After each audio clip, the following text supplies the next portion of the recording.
चलिए जी बात करते हैं क्लास 9th चैप्टर नंबर 7 चल रहा है हमारा। और क्वेश्चन नंबर 7 में सॉरी 7.1 का क्वेश्चन नंबर 7 में क्या लिखा हुआ है, एक आपको ऐसी फिगर दी गई है। इसमें बोला गया है कि P मिड पॉइंट है। पहले मैं गिवन लिख लेता हूँ, हमारे पास क्या क्या गिवन है।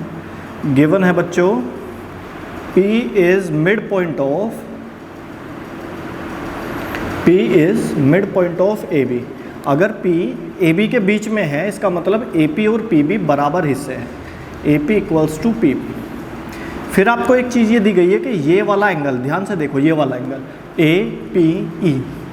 APE इक्वल्स टू इस वाले एंगल के, ये ध्यान से देखो, इसका नाम है BPD।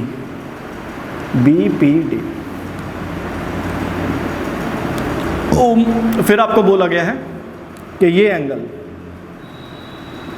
A equals to angle B। क्या प्रूव करना है आपको?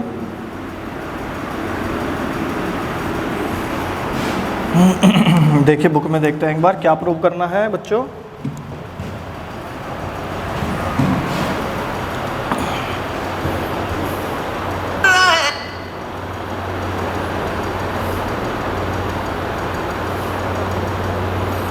DAP ट्रायंगल को EPB के कोंग्रेंट करना है।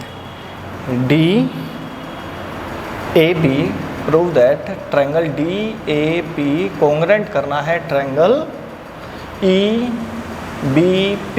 ठीक है जी। अच्छा चलो एक बात पे गौर करते हैं, हमने गिवन लिख लिया, हमें टू प्रूव। अब इसका सॉल्यूशन देखते हैं, सॉल्यूशन में क्या लिखा हुआ है।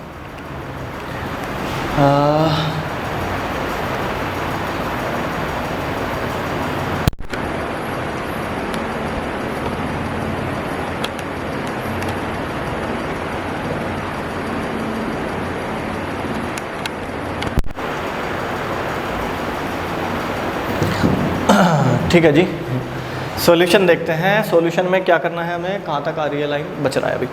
तो सॉल्यूशन में देखते हैं, सॉल्यूशन में हमें क्या लेना है, जिस ट्रायंगल को हमें करना है वो लेने से पहले, हमें जो ट्रायंगल आपस में कोंग्रेंट करने हैं वो लेने से पहले एक छोटी सी बात पे फोकस करते हैं। देखो अगर आपके पास ये एंगल आपस में इक्वल है, ठीक है जी। एक बात पे गौर करना, अगर आपके पास ये दो एंगल आपस में इक्वल हैं और इन दोनों में मैं कोई एक एंगल जोड़ दूं, ठीक है, मैं इनको मिला के बताता हूं। ये दो एंगल आपस में आपके पास इक्वल है, इसका नाम है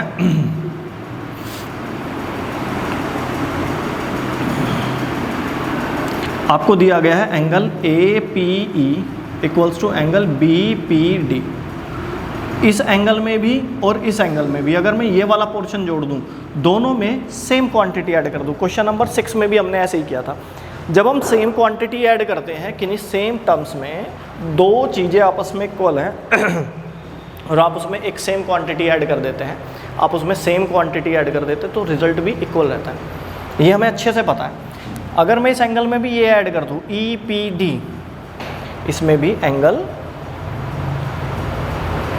EPD ऐड कर दूं और इसमें भी एंगल EPD ऐड कर दूं, भाई बराबर चीज़ ऐड करी है ना, ये आपस में बराबर है, मैंने ऐड भी बराबर टर्म करी है, तो रिजल्ट जो बनेगा इस एंगल में ऐड होकर बन जाएगा APD। एंगल क्या बन जाएगा, APD इक्वल्स टू एंगल, इस एंगल में ये ऐड होकर बन जाएगा BPE। बस ये बात आपको डाइजेस्ट करनी है। आपको क्या डाइजेस्ट करना है कि अगर आपने किन्हीं दो इक्वल क्वांटिटीज़ में कोई एक छोटी सी टर्म दोनों में सेम ऐड कर दी, तो आपके पास जो रिजल्ट रहेगा वो इक्वल ही रहेगा। बस ये आपने अगर समझ लिया तो फिर ये क्वेश्चन आपको बड़ा इजी लगेगा। देखिए जी, अब हम इस क्वेश्चन पे बात करते हैं, इसके सॉल्यूशन के बारे में। इन ट्रायंगल, कौन सा ट्रायंगल है, देखो DAP, ये वाला triangle, in triangle DAP and triangle, दूसरा क्या है EBP, ये रहा जी। हमने स्टार्टिंग में ही बात करी थी, कोंग्रेंट ट्रायंगल के लिए आपको क्या करना पड़ेगा, तीन चीज़ें ढूंढते रहो। 2 लेंथ एक एंगल, 2 एंगल एक लेंथ, 3 लेंथ, इस तरीके से हम ढूंढते जा रहे हैं।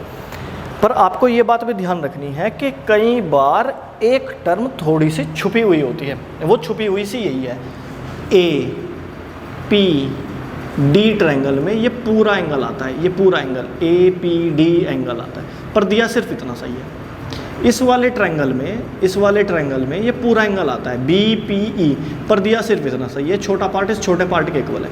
अगर इस छोटे पार्ट में मैं ये ऐड कर दूं तो ये बन जाएगा, देखो इस छोटे पार्ट में अगर मैं ये ऐड कर दूं तो ये बन जाएगा ए P D, A P D angle बन जाएगा। और जो इस ट्रायंगल में आता है, इस ट्रायंगल में ही मुझे किसकी ज़रूरत है, ए पी डी की ज़रूरत है। फिर अगर इस छोटे पार्ट में भी मैं यही ऐड कर दूं, जब ये दोनों बराबर है, इसमें भी मैं ये ऐड कर देता हूँ, इसमें भी मैं ये ऐड कर देता हूँ। देखो इसमें ये ऐड करने पर ये बन जाएगा और इसमें ये ऐड करने पर ये बन जाएगा। तो ये यहाँ से लेके यहाँ तक का और यहाँ से लेके यहाँ तक का सेम रहेंगे, क्योंकि मैं दोनों में ये वाला पोर्शन ऐड कर रहा हूँ। दोनों एंगल बराबर एंगल में अगर हम ये पोर्शन ऐड कर देते हैं तो रिजल्ट भी बराबर रहेगा आपका। तो ठीक है जी, हम ऐड कर देते हैं। Angle A P E equals to angle B P D, ये तो गिवन है कि ये आपस में बराबर है। अब दोनों में हमने क्या ऐड करा, angle A P E plus angle ये वाला एंगल ऐड कर देते हैं ई पी डी, दोनों में ई पी डी ऐड कर देते हैं, दोनों में ई पी डी ऐड कर दिया। दोनों में ई पी ऐड करेंगे तो क्या रिजल्ट बनेगा, देखो इस एंगल में ये एंगल ऐड करने पे बन जाएगा। ध्यान से देखो, बस यही चीज़ है समझने की, ध्यान से देखो। इस एंगल में ये ऐड करने पर ये पूरा बनता है और इसका नाम क्या है, ए पी डी। तो इसको लिखेंगे A P D equals to, अब दूसरा देखो, हमने इस एंगल में ये एंगल ऐड करा है तो ये पूरा क्या बनेगा, B P E, angle B P E. हमें कैसे पता चलेगा कि हमें यही लेने हैं, यही आपस में ऐड करने हैं? ये मुझे कैसे पता चला कि जब मैंने ट्रायंगल देखा ए पी डी, ये ट्रायंगल देखा तो इसमें मुझे ये पूरा एंगल दिखाई दिया। फिर जब मैंने ये ट्रायंगल देखा तो मुझे इसमें ये पूरा एंगल दिखाई दिया। मैंने देखा इन्होंने सिर्फ इतना सा और इतना सा इक्वल दे रखा है, अगर इसमें भी ये वाला पोर्शन ऐड कर दिया जाए और इसमें भी ये पोर्शन ऐड कर दिया जाए, फिर मेरी ज़रूरत का जो एंगल है वो कंप्लीट हो जाएगा। मेरी ज़रूरत का जो एंगल है वो कंप्लीट हो जाएगा जो ट्रायंगल में रियल में आता है। अब देखो क्या दे रखा है, गिवन में ही एक चीज़ ये गिवन है कि ए पी